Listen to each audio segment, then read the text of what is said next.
তারেক রহমান বললেন শিশু নির্যাতন কিংবা নারী নির্যাতন সরকার কোনোভাবে মেনে নেবে না। ভিডিওটা আগে দেখুন। শিশু নির্যাতন বা নারী নির্যাতন বর্তমান সরকার কোনোভাবেই মেনে নিবে না। দীর্ঘদিনের ফ্যাসিবাদী শাসন শুধুমাত্র দেশের মানুষের অধিকার আর দেশের অর্থ সম্পত্তি লুট করেনি, বিচার বিভাগ সহ দেশের সমস্ত প্রতিষ্ঠানগুলোকে ধ্বংস করে দিয়েছে।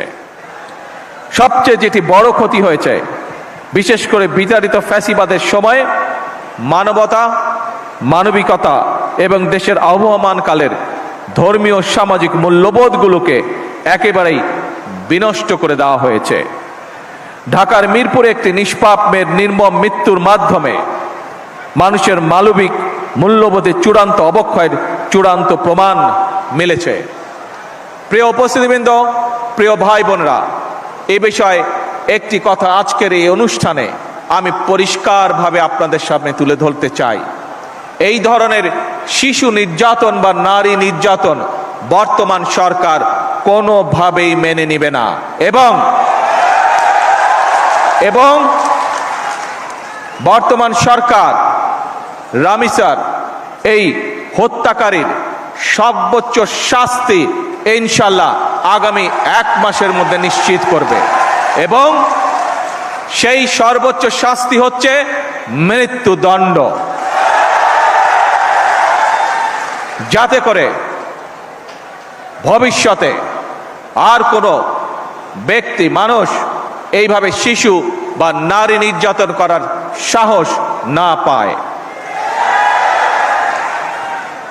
উপস্থিত সম্মানিত সকল উপস্থিতিবৃন্দ, একটি নিরাপদ মানবিক রাষ্ট্র এবং সমাজ প্রতিষ্ঠা করতে হলে আমাদেরকে আইনের শাসন প্রতিষ্ঠা করতেই হবে।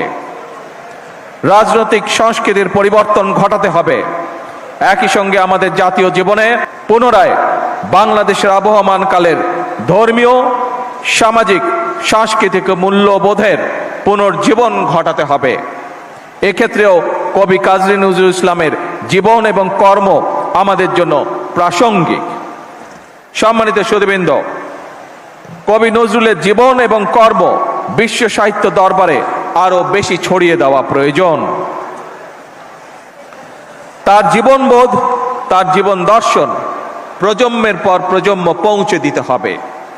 এরই অংশ হিসাবে আমাদের জাতীয় কবির স্মৃতি বিজড়িত ত্রিশালকে নজরুল স্মৃতি হিসাবে ঘোষণা করা যায় কিনা এর ব্যাপারে সম্ভাব্যতা যাচাইয়ের